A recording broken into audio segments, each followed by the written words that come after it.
তাদের উপরে নির্মম অত্যাচার করা হচ্ছে, তাদের ঘর থেকে বার করে নিয়ে আসা হচ্ছে, তাদেরকে মারা হচ্ছে। সকলেরই একটা মরোজ ব্যাপার, সবারই একটা দুঃখের ব্যাপার আছে, সবারই মনটা খুব ভারাক্রান্ত। দিন পরে আমি আপনাদের সকলের সামনে লাইভে আসলাম।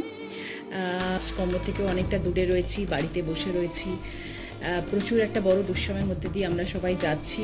তৃণমূল কংগ্রেসের সাংসদ ও অভিনেত্রী রচনা ব্যানার্জি এক আবেগঘন সাক্ষাৎকারে কান্নায় ভেঙে পড়ে চাঞ্চল্যকর অভিযোগ তুলেছেন। তিনি দাবি করেছেন স্বেচ্ছায় নয়, বরং মমতা বন্দ্যোপাধ্যায়ের গুন্ডা বাহিনীর ভয় দেখিয়ে ও বাধ্য করে তাকে রাজনীতিতে নামানো হয়েছিল। রচনা বলেন, আমি স্বেচ্ছায় তৃণমূলে যোগ দেইনি। মমতাদির গুন্ডারা আমাকে হুমকি দিয়েছিল, বলেছিল তৃণমূল না করলে আমাকে মেরে ফেলবে। ভয়ে প্রাণ বাঁচাতে আমাকে রাজনীতিতে নামতে হয়েছে।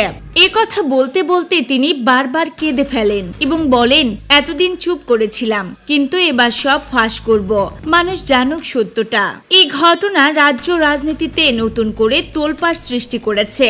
বিজেপি নেতারা এই দাবিকে স্বাগত জানিয়ে বলেছেন, এটি তৃণমূলের অভ্যন্তরীণ সন্ত্রাসের প্রমাণ।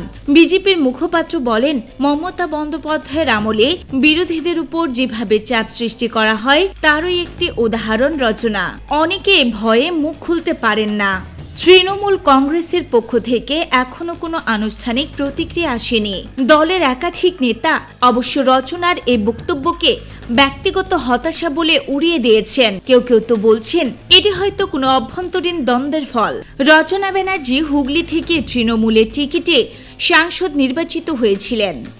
অভিনয় জগৎ থেকে রাজনীতিতে আসার পর তিনি দলের হয়ে সক্রিয় ছিলেন, কিন্তু সাম্প্রতিক বিধানসভা নির্বাচনের ফলাফলের পর তার এই আকস্মিক বিস্ফোরণ রাজ্য জুড়ে আলোচনার ঝড় তুলেছে।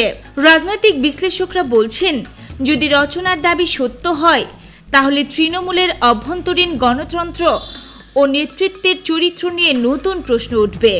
বর্তমানে পুলিশ ও নির্বাচন কমিশন এ বিষয়ে কোনো মন্তব্য করেননি।